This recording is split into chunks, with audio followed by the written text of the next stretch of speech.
warahmatullahi wabarakatuh. Hello, my name is Salamiyah. In this video, I want to retell about what have I learned in critical discourse analysis course. Okay, chapter 1. What is discourse analysis? For the first, we must know what is discourse. Discourse is language used relative to social, political, and cultural formation. It is language reflecting social order, but also language shaping social order and shaping individuals' interaction with society. Jaworski and Copeland 2006, page 3. Discourse analysis is the analysis of language in use. Better put, it is the study of language at use in the world, not just to say things, but to do things. G 2011, page 9. And the term of discourse analysis was first introduced by Zelig Harris, 1952, as a way of analyzing connected speech and writing. The relationship between language and context. Discourse analysis consider the relationship between language and context in which it is used and is concerned with the descriptions and analysis of both spoken and written interactions. The discourse structure of text. Michel, 1957, was one of the first researchers to examine the discourse structure of text. He looked at the ways in which people order what they say in buying and selling interactions. Next, culture, ways of speaking and writing. Different cultures often have different ways of doing things through language. For example, particular cultural ways of buying and selling things in different cultures. Different views of discourse analysis. Fairclough 2003 contrasts what he calls textually oriented discourse analysis with approaches to discourse analysis that have more of a social theoretical orientation. Discourse analysis is also a view of language in use, that is, how people achieve certain communication goals through the use of language, perform certain communication acts, participate in certain communication events, and present themselves to others. Discourse as the social construction of reality. The view of discourse as the social construction of reality see text as communicative units which are embedded in social and cultural practices. Discourse is shaped by language as well as shaping language. It is shaped by the people who use the language as well as shaping the language that people use. Discourse and socially situated identities.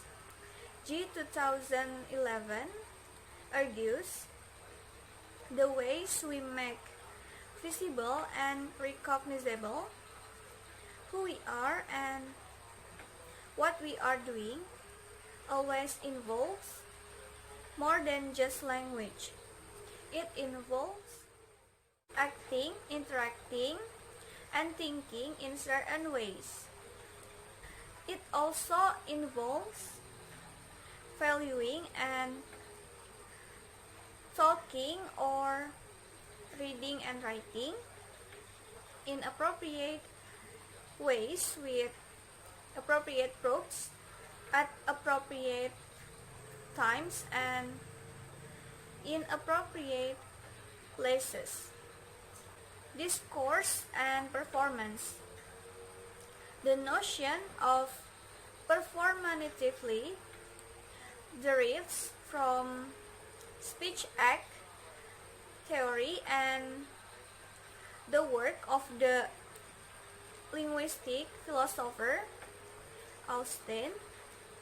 It is based on the view that in saying something, we do it. Cameron and Kulik, 2003. Discourse and intertextuality. All the texts are in a intertextuality relationship with other texts. As Bazerman 2004 page 83 argues, we create our text out of the sea of former texts that surround us. The sea of language we live in. And we understand the text of others within that same sea. Next, chapter 2, Discourse and Society. Discourse communities. A discourse community is a group of people who share some kind of activity. Members of a discourse community have particular way of communicating with each other. Swells 1990 provides a set of characteristics for identifying a group of people as members of a particular discourse community. The group must have some set of shared common goals, some mechanism for communication, and some way of providing the exchange of information among its members. Next, language as social and local practice. In the words of Iker, 2008, people fashion their ways of speaking, moving their style this way or that as they move their personal through situations from moment to moment, from day to day, and through the life course.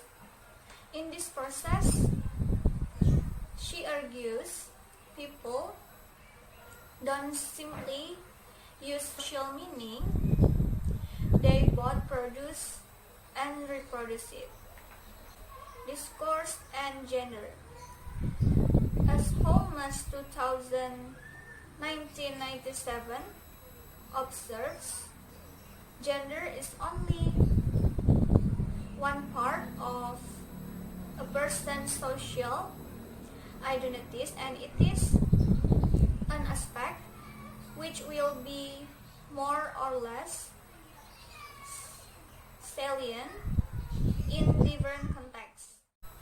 In some contexts, for example, it may be more important to emphasize one's professional expertise, one's ethnic identity, or one's age than one's gender.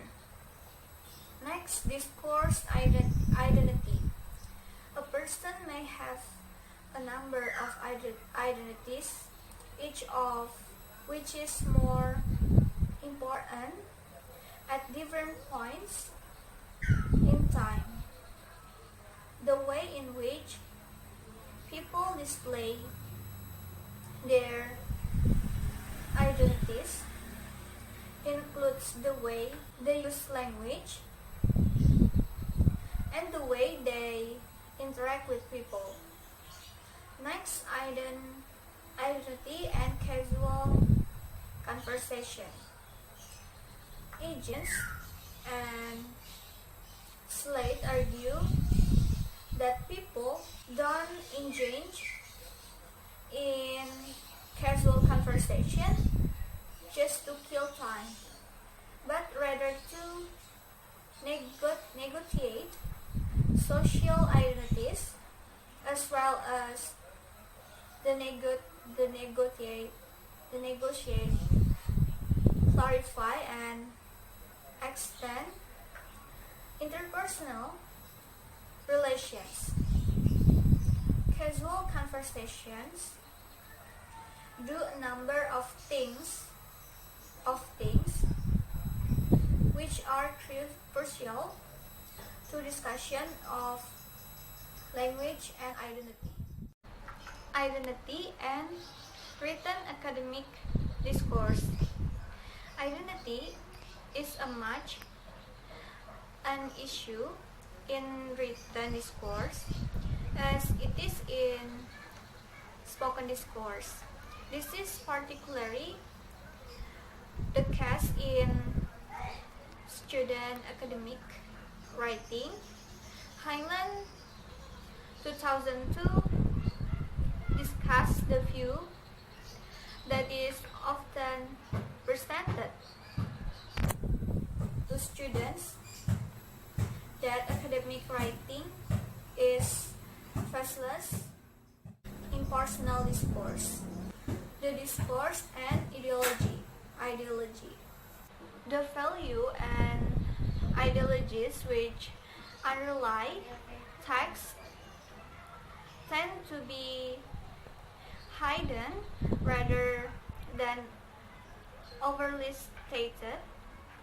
As Threadgold 1989 observes, texts are needs ideology free, nor are they objective, nor can they be separated from the social realities and processes they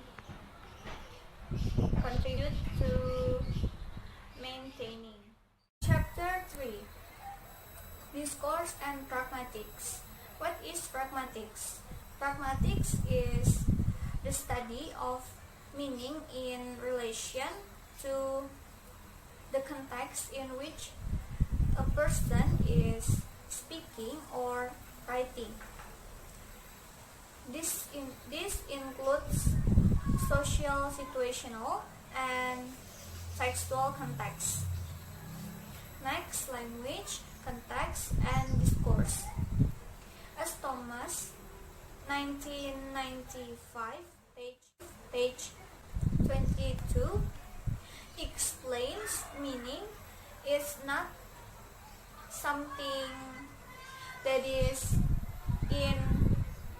inherent in the words alone, nor is it produced by the speaker alone or the hearer alone. Next, speech acts and discourse.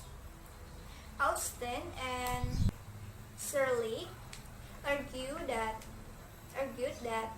language is used to do things other than just refer to the truth or falseness of particular statements. Next, direct and indirect speech acts. Sometimes when we speak, we do mean exactly what we say, and often we do, however, say things indirectly. For example, the word "to bring a plate." It means we must bring food to the party, not just bring an empty plate. Next, felicity, conditions, and discourse. An important notion in speech act theory is the concept of felicity conditions. For a speech act to work, Austin argued that there are a number of conditions that must be met. Next, rules versus principles. Thomas, 1995, points out that it is extremely difficult to devise rules which will satisfactorily account for the complexity of speech act behavior. She presents 5 basic differences between rules and principles to support her arguments. Presupposition and discourse. Presuppositions are crucial to an understanding of what people mean by what they say in spoken and written discourse. Often we presuppose a person will have a similar understanding to us in terms of what we mean by what we say. Okay, that's all. What have I learned in critical discourse analysis course? Thanks for watching my video. Assalamualaikum.